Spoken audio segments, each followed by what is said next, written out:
Catherine Chen had never experienced an earthquake before. She'd read about them, seen footage on the news, but nothing prepared her for what it actually felt like when the ground beneath you decided to become liquid. She'd been in Turkey for less than a week, working with a small aid organization that helped refugees crossing the border. The little hotel in Kahramanmaraş wasn't fancy, but the bed was comfortable enough and she'd finally managed to fall into a deep sleep after days of jet lag. That's when it hit. The room started shaking violently at 4:17 in the morning. Catherine woke up confused, thinking maybe a truck had crashed into the building, but then the shaking got worse. The lamp on the nightstand fell and shattered. Pictures tumbled off the walls. And then came the sound, this horrible grinding noise like the earth itself was tearing apart. She tried to stand but couldn't keep her balance. The floor was moving in waves. Through the window, she could see other buildings swaying like they were made of rubber. And then one of them just collapsed. Just folded in on itself like a house of cards. The sound was deafening. When the shaking finally stopped, maybe a minute later, but feeling like an hour, Catherine grabbed her phone with trembling hands. No service. The power was out. In the darkness, she could hear screaming outside. Lots of screaming. She pulled on her shoes, didn't even bother changing out of her pajamas, and ran downstairs. The hotel stairwell was full of dust and debris, but it was still standing. Outside was complete chaos. People were running in every direction, crying, shouting names. Buildings that had been there when she went to sleep were now just piles of concrete and twisted metal. Catherine's first instinct was to help. She'd taken a basic first aid course before coming to Turkey. Though she'd never imagined needing it like this, she ran toward the nearest collapsed building where she could hear people calling for help. Local residents were already there, trying to dig through the rubble with their bare hands. For the next few hours, Catherine worked alongside strangers. Nobody spoke English, and her Turkish was terrible, but it didn't matter. They all understood what needed to be done. They formed human chains, passing chunks of concrete person to person. They called out for survivors and listened in the brief moments of silence. As the sun started to rise, painting the sky orange and red, Catherine could see the full scale of the destruction. It looked like a war zone. Entire city blocks were just gone. The dust in the air made everything look foggy and unreal. She was exhausted, her hands bleeding from moving sharp pieces of concrete, when she heard it. A small sound, almost like a kitten. She stopped and held up her hand, signaling the others to be quiet. There it was again, a whimper coming from beneath a partially collapsed wall. Catherine crawled closer, careful not to shift the unstable debris. "Hello?" she called out. "Can you hear me?" The whimpering stopped for a second, then started again, more urgent this time. A man next to her understood. He started calling out in Turkish, his voice gentle despite the chaos around them. They carefully began removing pieces of the collapsed wall bit by bit. Other people joined them. Someone brought tools. Everyone worked together, moving so slowly and carefully, terrified of causing another collapse. 6 hours they worked. 6 hours of moving concrete, rebar, broken furniture, pieces of people's lives scattered in the rubble. Catherine's back screamed in pain. Her hands were raw, but she couldn't stop. That little sound kept coming, weaker sometimes, but still there. Finally, they could see into a small pocket that had formed when a beam fell at an angle, creating a tiny protected space, and there she was. A little girl, maybe 3 or 4 years old, curled up in a ball, covered in white dust that made her look like a ghost. She was clutching something to her chest, a stuffed rabbit that was just as dusty as she was. Catherine reached in carefully. "It's okay," she said, even though she knew the child probably couldn't understand English. "You're safe now. I've got you." The little girl's eyes were huge, dark, and filled with terror, but she reached up with one small hand. Catherine grabbed it and very gently pulled her out of that awful space. The girl couldn't have weighed more than 30 pounds. She was shaking all over. The moment they were clear of the rubble, the little girl wrapped her arms around Catherine's neck so tight it almost hurt. She buried her face in Catherine's shoulder and made a sound that broke Catherine's heart. Not crying exactly, more like a keening, like she was mourning something she didn't have words for. Catherine held her close and stood up, turning away from the collapsed building. The girl whispered something Catherine couldn't understand, just one word, very soft. Then she went completely silent. People around them started clapping and cheering. In all this tragedy, here was one small miracle, One life saved. The rescue workers who'd been helping tried to take the girl to check her injuries, but she wouldn't let go of Catherine. She clung to her like Catherine was the only solid thing left in the world. "Okay," Catherine said softly. "I'm not going anywhere. I've got you." They made their way through the destroyed streets to where an emergency medical camp had been set up in a park, tents everywhere. Overwhelmed doctors and nurses running between patients. Catherine sat with the girl while a doctor examined her. Somehow, miraculously, she wasn't seriously injured. Some cuts and bruises, definitely dehydrated and in shock, but alive. The doctor asked questions Catherine couldn't answer. What was the girl's name? Where were her parents? Did she have any family? Catherine just shook her head helplessly. She looked down at the child who still hadn't made a sound since that one whispered word. "Do you know your name?" Catherine asked gently, even though she didn't expect an answer. The girl just stared at her with those enormous dark eyes. A nurse tried speaking to her in Turkish, nothing. Then Arabic, still nothing. Kurdish, Armenian, even some Greek. The little girl stayed silent, clutching her rabbit in Catherine's hand. As the day wore on and the full horror of the earthquake became clear, Catherine learned that thousands of people were dead. Tens of thousands more were missing. Entire families had been wiped out. The little girl in her arms could be anyone. Her parents could be somewhere looking for her, or they could be buried under tons of concrete like so many others. That first night was terrible. The girl wouldn't sleep unless Catherine held her. Every time Catherine tried to lay her down, she'd wake up panicking, making that awful keening sound. So Catherine just held her, walking back and forth in the medical tent, humming songs she remembered from her own childhood. Somewhere around 3 a.m, the girl finally fell asleep, her head on Catherine's shoulder, still clutching the rabbit. Catherine looked down at her peaceful face, now cleaned of dust, and felt something shift in her chest. She didn't know this child's name or where she came from, but she knew one thing with absolute certainty.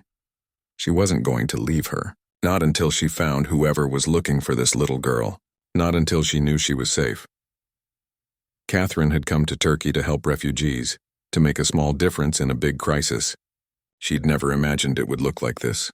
A little girl with no name, no family, just a stuffed rabbit and a stranger's promise in the darkness.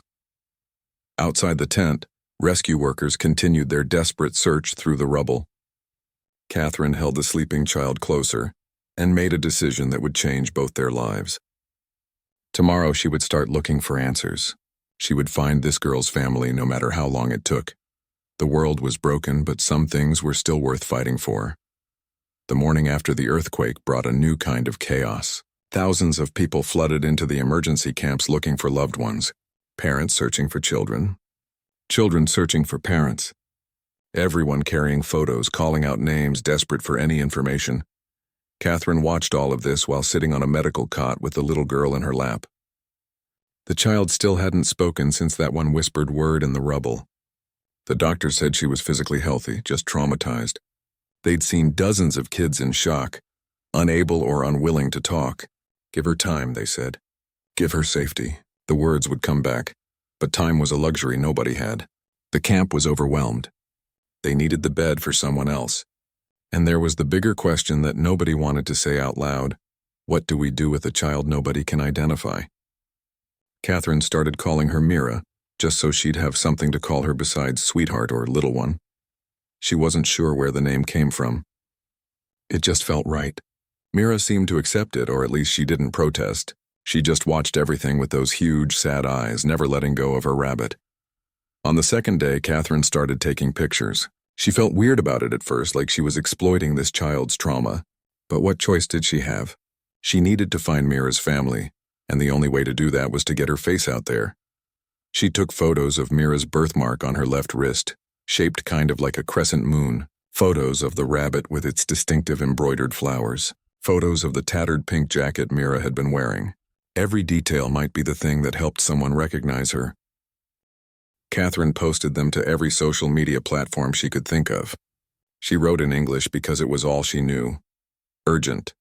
Found this little girl in the earthquake in Kahramanmaraş. She's about 4 years old, not speaking yet. Please share. Someone is looking for her. Within hours, the posts had been shared hundreds of times. People were commenting, sharing their own stories of missing children and relatives. But nobody recognized Mira. Not yet. Catherine's organization wanted her to hand Mira over to local authorities and come home. Her assignment was over. Her flight was booked for 3 days away. But every time Catherine looked at Mira, she couldn't imagine leaving. The girl barely ate unless Catherine fed her. She wouldn't sleep unless Catherine was holding her. She'd already lost everything. How could Catherine become another person who disappeared from her life? So she made some calls, extended her stay, canceled her flight. Her boss back in Canada wasn't happy about it, but Catherine didn't care. This was more important than a job. On day 3, Catherine started visiting the other camps. There were dozens of them, spread across the region, full of people who'd lost their homes. She walked through them with Mira in her arms, showing the photos to anyone who would look. Have you seen this child? Do you recognize her? Anything? Most people just shook their heads sadly. One woman thought maybe she recognized the jacket, but then decided no. Her neighbor's daughter had one similar but different. A man said the birthmark looked familiar, but he was thinking of his granddaughter who was safe in another city. Dead ends everywhere. Catherine documented everything.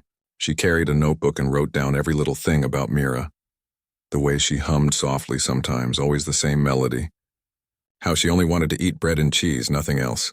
The way she'd trace patterns in the dirt with her finger. These swirling designs that looked almost like writing. A volunteer translator, an older woman named Zainab, suggested maybe some of the words Mira had mumbled were Syrian Arabic, mixed with something else. The region was full of refugees from Syria, who'd been living here for years.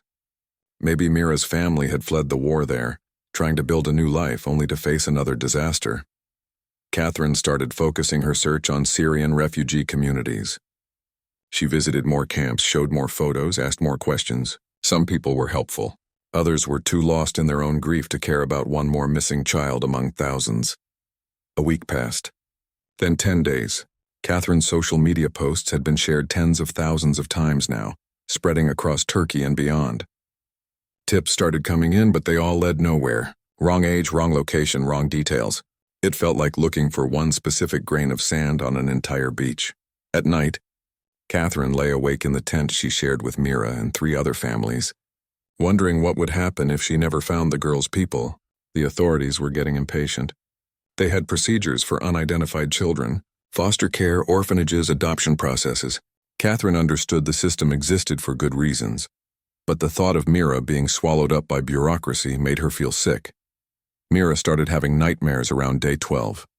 She'd wake up screaming, not crying, but just this awful sound of pure terror. Catherine would hold her and rock her, singing whatever songs came to mind. Sometimes Mira would calm down quickly. Other times it took hours. During the day, Mira started doing something new. She'd see families together and just stare at them. Parents with children, siblings playing. She'd watch them with this intense focus, like she was trying to remember something just out of reach. One afternoon, Catherine watched Mira approach a woman with 2 daughters. The woman smiled at Mira kindly, said something in Turkish. Mira just stood there for a long moment, then turned and walked back to Catherine, buried her face in Catherine's leg. And that was that. It broke Catherine's heart every single time. 2 weeks after the earthquake, a journalist named Layla found Catherine at one of the camps. Layla worked for a national news organization, and she'd seen Catherine's posts online. She wanted to do a story about Mira and the search for her family. Catherine was hesitant at first. The last thing she wanted was to turn this child's tragedy into entertainment. But Layla explained that sometimes one story cuts through all the noise. One face makes people pay attention when statistics and numbers don't. Maybe Mira's story could reach someone who mattered. They sat for an interview in the camp, Mira quiet as always in Catherine's lap. Layla asked gentle questions. How did Catherine find her? What had the search been like? What would happen if they couldn't find Mira's family? That last question made Catherine pause. She looked down at Mira, who was playing with her rabbit's ears, and felt her throat get tight. I don't know, she said honestly. I just know I can't give up. Somebody loves this little girl. Somebody is out there looking for her. They just don't know where to look yet. Layla took photos of them together, Catherine holding Mira, both of them smiling a little despite everything. Mira's hand on Catherine's cheek. Catherine reading to Mira from a children's book someone had donated, even though Mira probably couldn't understand the words. The article came out 2 days later. "The little girl the earthquake couldn't silence" was the headline, even though Mira hadn't spoken in weeks. Layla had written about Catherine's search, about Mira's mysterious background, about the rabbit and the birthmark and all the dead-end leads. She'd written about the bigger picture too, the thousands of families torn apart, but she'd centered it all around one little girl's story. The response was immediate and overwhelming. The article got shared everywhere.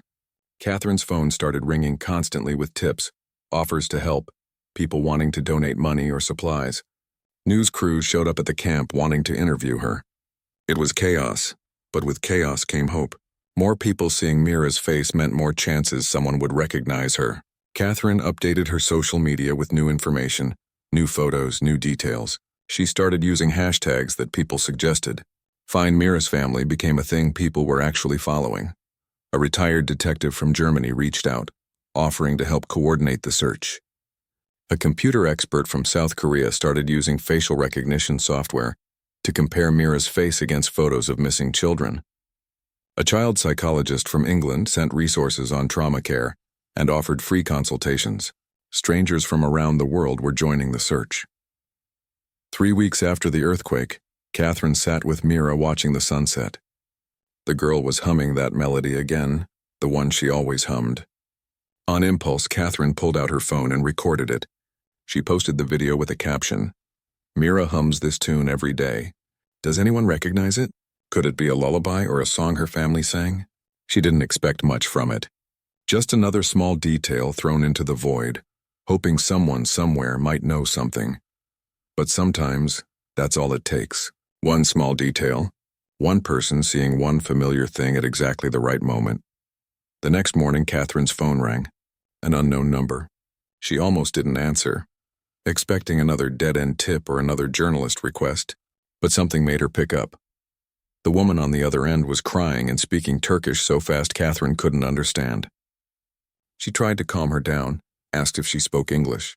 The woman switched languages, her accent thick but understandable.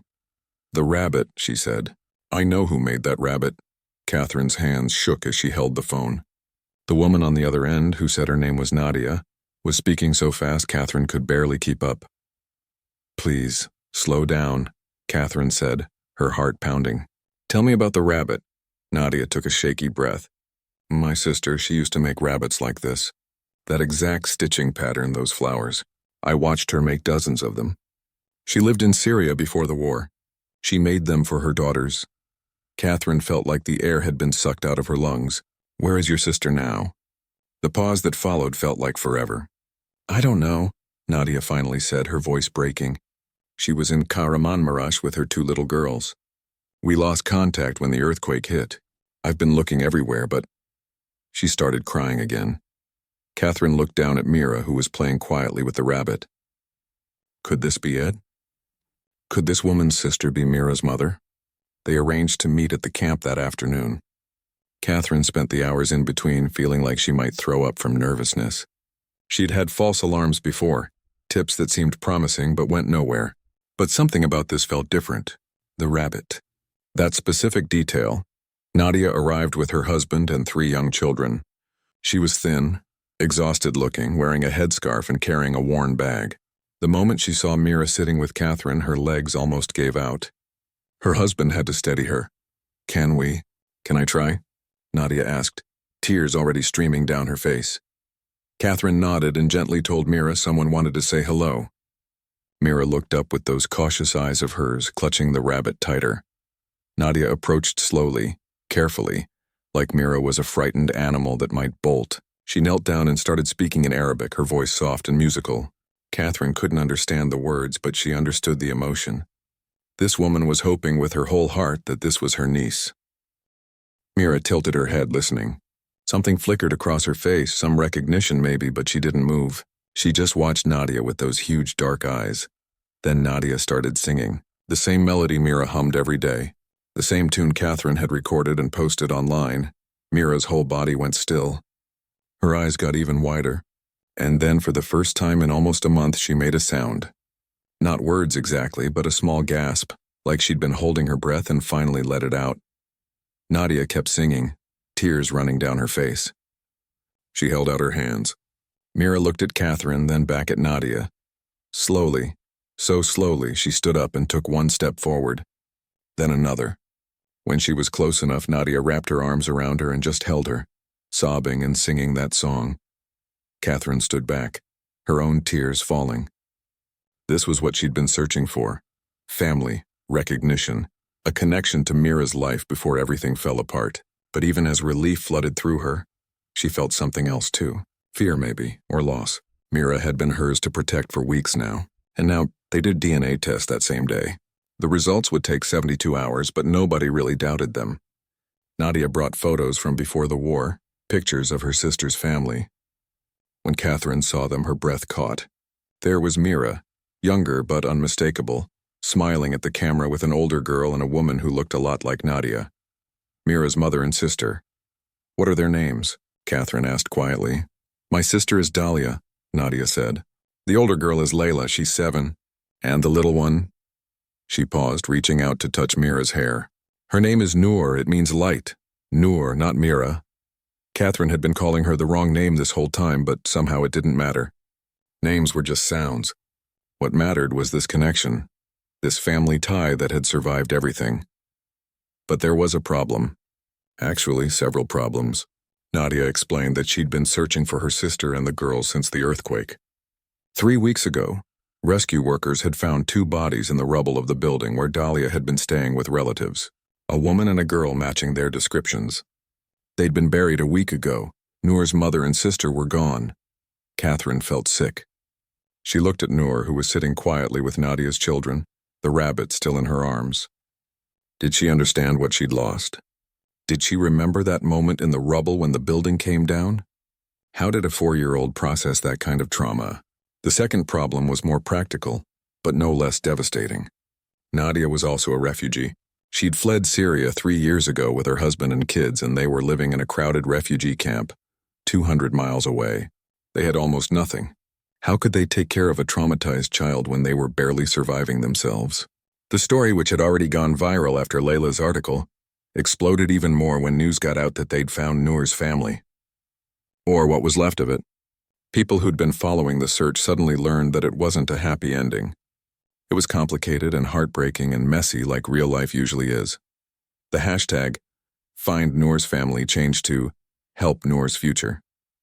Donations started pouring in, small amounts from regular people all over the world. $50 here, $20 there. A teacher in Brazil sent what she could. A retired couple in Japan sent more. A teenager in Australia donated his birthday money. Within 48 hours, strangers had raised over $100,000 for Noor's care and Nadia's family. Humanitarian organizations reached out offering services. A trauma specialist who worked with refugee children volunteered to provide free therapy for Noor, for as long as she needed it. Catherine watched all of this happen in a daze. She'd just been trying to find one little girl's family. She'd never imagined it would turn into this, a global movement of people who cared about a child they'd never met. The DNA results came back positive 3 days later. Noor and Nadia were definitely related, aunt and niece family. But the question remained, what happened now? Catherine had planned to leave Turkey once Noor was settled. She'd done what she came to do, found the family, made sure Noor would be okay. Her job, her life, everything she'd left behind in Canada was waiting for her. She'd been gone for over a month now. She needed to go home. But every time she tried to imagine leaving, tried to picture saying goodbye to Noor, she felt like she couldn't breathe. The little girl had become part of her. They'd been through something together, shared something in that darkness and chaos that couldn't be explained or understood by anyone else. And Noor felt it too. She was slowly warming up to Nadia and the other children, but at night when the nightmares came, she still reached for Catherine, still needed her there to feel safe. Catherine spent 2 weeks helping with the transition. She stayed with Nadia's family at their camp, helped them sort through the donated money and figure out what they needed most. She played with Noor and Nadia's kids, watched them start to bond as cousins. She saw Noor slowly starting to respond to Nadia's affection, slowly starting to speak again in whispered Arabic. But the nights were hard. Noor would wake up crying, sometimes screaming. Catherine would run to her, hold her, calm her down. And every time she'd see Nadia watching from across the tent, this mix of gratitude and sadness on her face. One night after a particularly bad episode, Nadia made tea and the two women sat outside the tent talking quietly while everyone else slept. "You saved her," Nadia said simply. "Not just from the rubble, from being lost forever, from being alone." Catherine shook her head. "I just did what anyone would do." "No," Nadia insisted. "Most people would have handed her over to authorities and gone home. You stayed. You searched. You fought for her when you didn't have to, when she wasn't your family or your responsibility. Why?" Catherine thought about it. She'd asked herself the same question 100 times. "Because when I pulled her out of that rubble," she finally said, "she looked at me like I was all she had left in the world. And I couldn't walk away from that." Nadia reached over and took Catherine's hand. "You are family now. You understand? You gave Noor back to us, but you are part of us now too. You don't have to say goodbye." The idea had never occurred to Catherine that she could stay connected, that this didn't have to be an ending. "What if," Nadia continued carefully, "what if you went home but you stayed in touch? Video calls, visits when possible? Noor needs you, but she also needs to learn to live with us, to be part of this family. She needs both."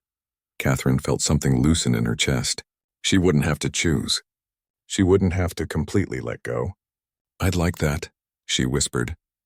They sat in silence for a while, two women from completely different worlds who'd been brought together by tragedy and a little girl's survival. Catherine thought about all the people around the world who'd helped in this search, all the strangers who'd cared enough to share a post or donate money or say a prayer. The earthquake had taken so much, destroyed so many lives, but it had also shown something else, that when one person decides to not give up, when they refuse to let one child become just another statistic, something shifts. People respond, they care, they help. Catherine had come to Turkey to do aid work, to help refugees in some general abstract way. Instead, she'd found something specific and real. One child who needed her, one family who needed support. And somehow that had become enough to move thousands of people across the world to action. That was the power of one story. One face, one name. Noor. Catherine had been in Turkey for 6 weeks when she finally bought a ticket home. Not because she wanted to leave, but because she had to. Her savings were running out.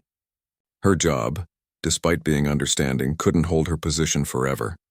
Her apartment back in Canada probably had 3 months of unopened mail piled up by the door.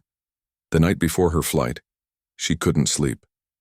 She lay in the tent listening to the sounds of the camp around her, snoring, babies crying, someone coughing, and next to her, Noor's small sleeping form, finally peaceful after weeks of nightmares, getting gradually better. Noor had changed so much in the past few weeks. She talked now, mostly in Arabic with Nadia and the kids, sometimes in broken English with Catherine.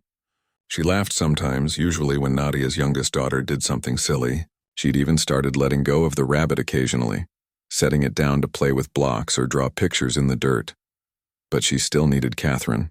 Every night she'd check to make sure Catherine was there before falling asleep. Every morning she'd look for her first thing. When Nadia took her to get new clothes from the aid distribution, Noor had insisted on picking out a shirt for Catherine too. How do you explain to a 4-year-old that you're leaving? How do you make her understand it's not abandonment, not another person disappearing from her life forever? Catherine had tried several times. "I have to go home soon," she'd say. "Back to Canada, remember? The place I told you about with the snow?" Noor would just look at her with those big eyes and change the subject, like if they didn't talk about it, it wouldn't happen. The morning of Catherine's flight, the whole camp seemed to know she was leaving. People she'd worked with over the past weeks came by to say goodbye. Volunteers from other countries, local aid workers, families she'd helped. One elderly woman gave her a bracelet made of blue beads. "For protection," she said. But saying goodbye to Noor was different. Catherine had packed her bag the night before so she wouldn't have to do it in front of her. When the time came, she sat down with Noor in a quiet corner of the camp, away from everyone else. "Remember how we talked about me going home?" Catherine started gently. Noor nodded but didn't look at her. "Today is that day. I have to get on an airplane and fly back to Canada." Noor's bottom lip started to tremble. "Don't go." Catherine felt her heart crack. "I have to. But listen, this is important. Just because I'm leaving doesn't mean I'm gone forever. We can still talk every day if you want. See each other on the phone. And I'll come back to visit. I promise. When? I don't know exactly. but I promise I will." Noor threw her arms around Catherine's neck. "I don't want you to go. Please don't go." Catherine held her tight, fighting back her own tears. "I know, sweetheart. I don't want to go either, but I have to. Just for a little while." Nadia came over and gently took Noor into her own arms. "Catherine will call us tomorrow," she said softly in Arabic, then in English for Catherine's benefit. "And the next day. And every day, right?" "Right," Catherine managed to say. The drive to the airport was one of the hardest things Catherine had ever done. She kept looking back at her phone, at the last photo she'd taken that morning. Noor holding the rabbit standing between Catherine and Nadia, trying to smile. On the plane, Catherine stared out the window as Turkey disappeared below her. She thought about that first night, pulling Noor from the rubble. If someone had told her then that 6 weeks later she'd be leaving a piece of her heart behind, she wouldn't have believed them. Back in Canada, everything felt strange and distant. Her apartment looked exactly the same but felt foreign. Her friends wanted to hear about her experience, but how could she explain it? How could she make them understand what it felt like to hold a terrified child in the darkness? To spend weeks searching for a family? To watch the whole world come together for one little girl? She video-called Nadia and Noor that first night, just like she promised. Noor's face on the screen was heartbreaking. She kept reaching out to touch the phone, trying to grab Catherine. "I miss you," Noor said in careful English. "I miss you too," Catherine replied. "But look, I'm still here. I can still see you and talk to you. It's not the same." "I know, sweetheart. I know."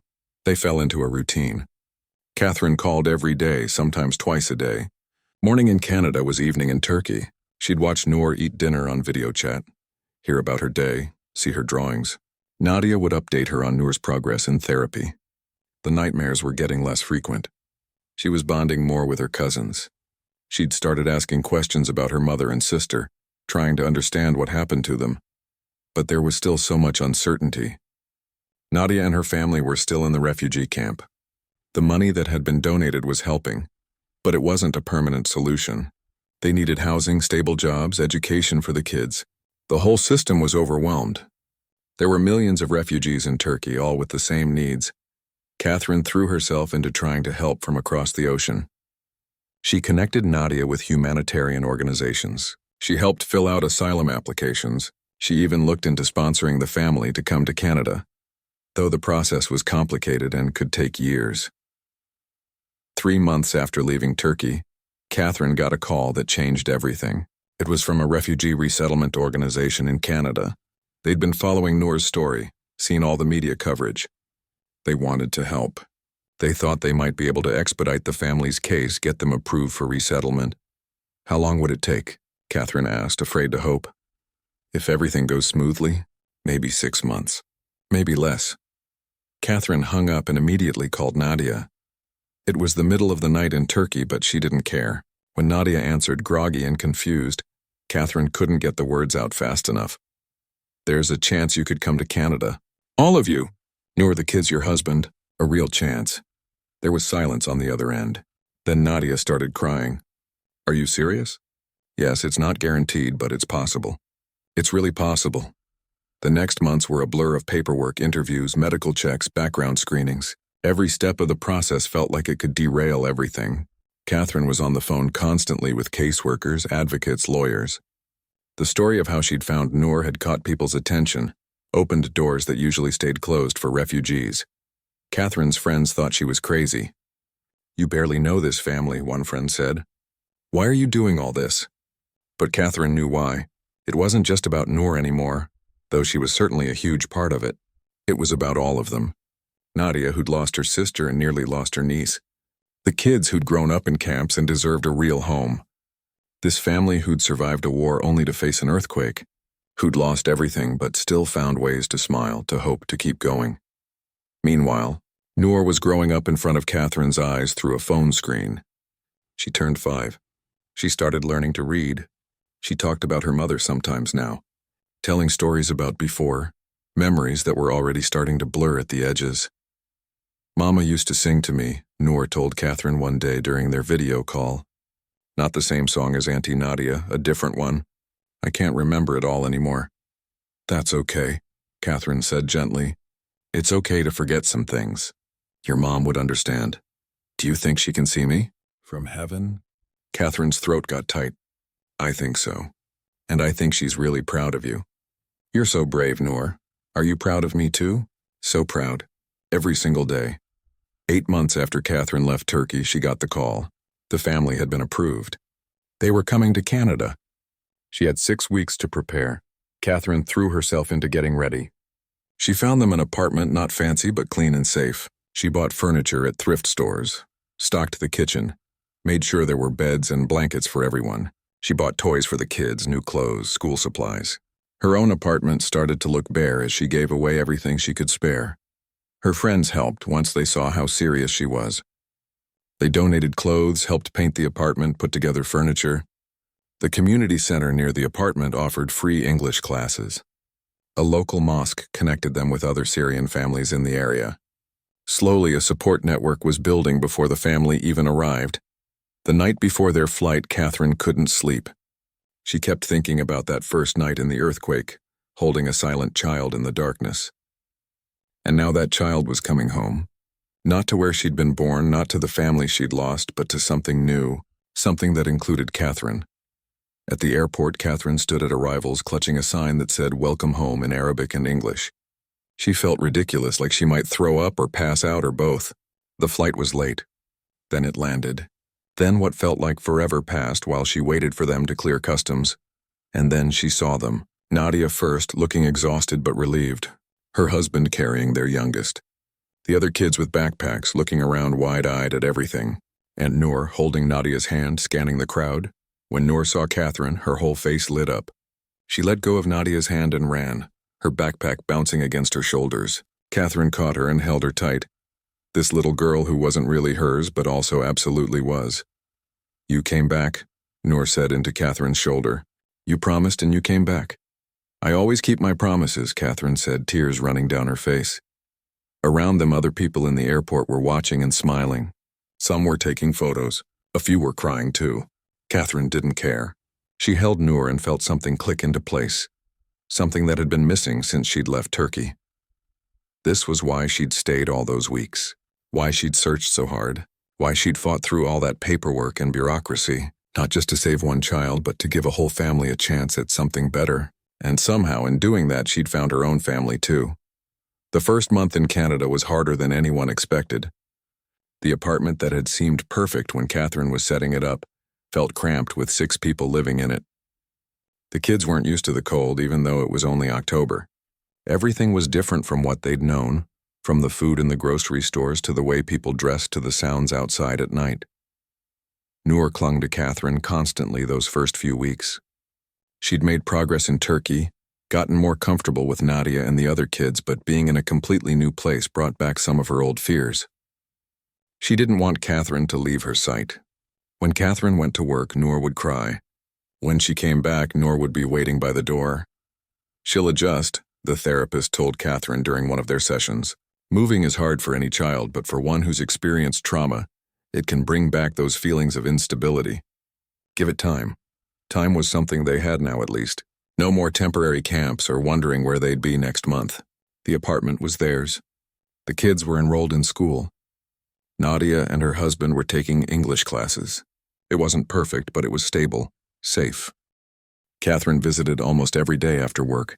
She'd help the kids with homework, even though her Arabic was still terrible and their English was just beginning. She'd cook dinner with Nadia, learning recipes from Syria that made the apartment smell like home, at least for them. She'd play with Noor, read her stories, sit with her during the bad dreams that still came sometimes. You don't have to do all this, Nadia told her one evening while they were washing dishes. We're here now. We're safe. You've already done so much. I want to, Catherine said simply. You're my family now too. Nadia smiled and bumped her shoulder against Catherine's. Yes, we are. Slowly, very slowly, things started to get easier.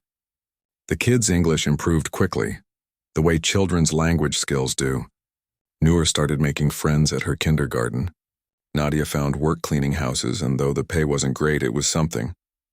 Her husband got a job at a warehouse. They were building something piece by piece. 3 months after they arrived, Catherine took Noor to a park on a sunny Saturday afternoon. It was unseasonably warm for January, one of those weird winter days where it felt almost like spring. Other families were there, kids on the playground, people walking dogs. Noor ran ahead to the swings, her coat unzipped and flying behind her. She was laughing, actually laughing, this full joyful sound that Catherine had heard maybe twice since they met. Catherine stood and watched her. This little girl who'd been silent and terrified in the rubble, now swinging high and calling out, "Look! Look how high." Another mother came to stand beside Catherine, watching her own kids on the slide. "She's beautiful," the woman said, nodding toward Noor. "Your daughter?" Catherine almost corrected her, almost explained the whole complicated story. But then she just smiled. Yeah, she is. Because in all the ways that mattered, it was true. Not biologically, not legally yet, but in every other way. Noor was hers, and she was Noor's. They'd found each other in the worst possible circumstances and decided to hold on. That night, Nadia's whole family came to Catherine's apartment for dinner. It was crowded and loud and chaotic. The kids were running around while the adults tried to cook. Someone spilled juice. Someone else broke a glass. It was messy and imperfect and absolutely wonderful. After dinner, while they were all sprawled in the living room, Catherine's best friend stopped by. She'd been skeptical of this whole thing at first, worried Catherine was getting in over her head. But when she walked in and saw everyone together, saw how Noor immediately ran to show her a drawing, saw how Nadia greeted her like family, her expression softened. Later, in the kitchen while they were making tea, she asked Catherine the question everyone had been dancing around for months.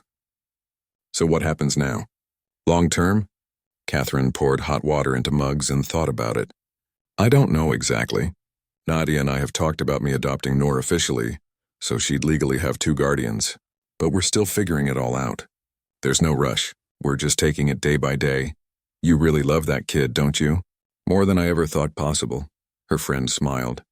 "You know what's crazy? If the earthquake had never happened, you'd never have met her. You'd be working your regular job, living your regular life. None of this would exist, it was true. The earthquake had destroyed so much, taken so many lives, caused unimaginable suffering. But it had also brought Catherine and Noor together, brought this whole family into her life. She couldn't be grateful for the earthquake itself, but she could be grateful for what came after, for the choice she'd made not to walk away. 6 months into their new life, Noor started talking about her mother more. The therapist said this was healthy, a sign she was processing her grief. But it was hard to hear sometimes.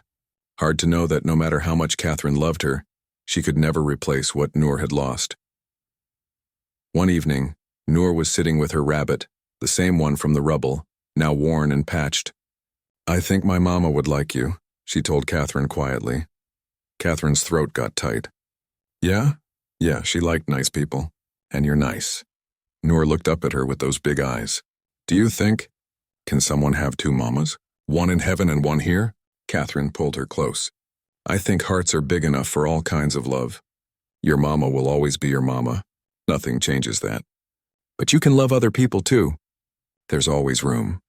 Do you love me like a mama loves?" "Yes," Catherine said without hesitation.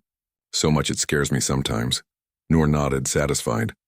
"Good, because I love you like that too."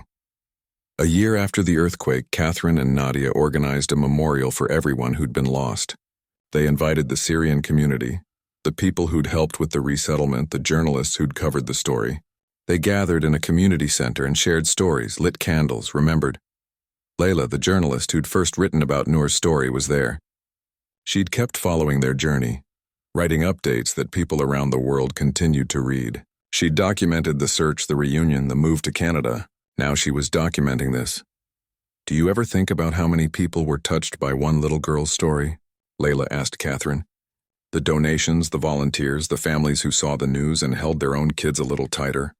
It rippled out so far." Catherine looked across the room at Noor, who was showing her cousins how to fold paper cranes, a craft they'd learned at school. "I think about it all the time," she said. "I just wanted to find her family. I never imagined it would become this." "That's the thing about caring for one person," Layla said. "Sometimes it reminds everyone else to care too. You showed people that one child matters, one story matters, and they responded." 2 years after the earthquake, on a warm spring day, Catherine and Nadia took all the kids to a park for a picnic. It had become their tradition, this gathering every weekend when weather allowed. The kids were bigger now, their English almost unaccented. Noor was 7, starting to lose her baby teeth, always asking questions about everything. They spread out blankets and unpacked food.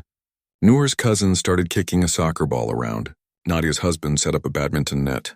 It was beautifully ordinary. Just a family spending time together on a nice day. Noor came running back to the blanket, breathless and smiling. "Catherine! Auntie Nadia, come see. There's a butterfly." Catherine and Nadia looked at each other and smiled. "Show us," Nadia said. Noor grabbed both their hands and pulled them toward a flower garden near the playground. There on a purple flower was a small butterfly. Orange and black, its wings opening and closing slowly. "It's so pretty," Noor breathed. "Do you think butterflies remember being caterpillars?" Catherine knelt down beside her. "I don't know why." "Because," Noor said seriously, "I'm trying to remember everything from before. But sometimes it's hard, like it happened to a different person." Catherine understood what she meant.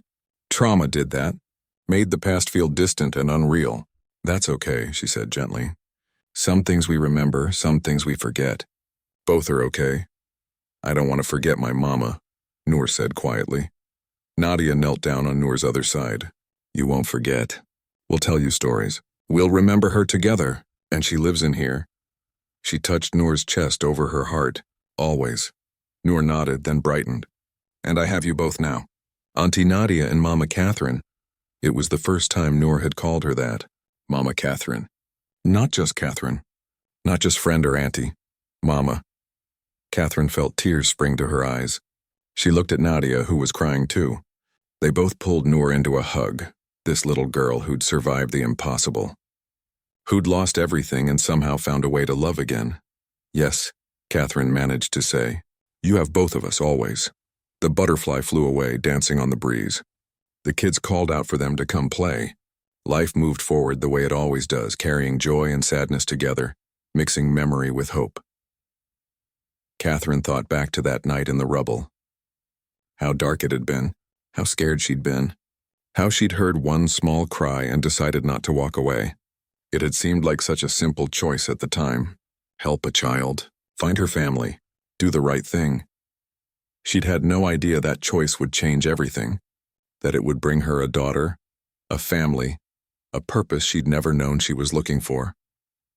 That it would show thousands of people around the world that caring about one person, really caring, could ripple out into something bigger than anyone imagined. The earthquake had taken Noor's first family, but somehow from that destruction and loss, new life had grown. Not replacement, because you can't replace the people you love, but addition. More love, more family, more connections, heart stretching to make room for new people, while still holding tight to those who were gone. As the sun started to set, painting the sky in shades of orange and pink, Catherine sat on the blanket and watched her family play. Noor and her cousins chasing each other, Nadia laughing at something her husband said. The remains of their picnic scattered around them. The ordinary mess of people building a life together. It wasn't the life Catherine had planned. It wasn't the life any of them had planned. But it was theirs. Built from rubble and grief and one woman's decision not to leave a crying child alone in the darkness. Built from a global community of strangers who saw one face and decided to care. Built from love that refused to quit even when everything seemed impossible.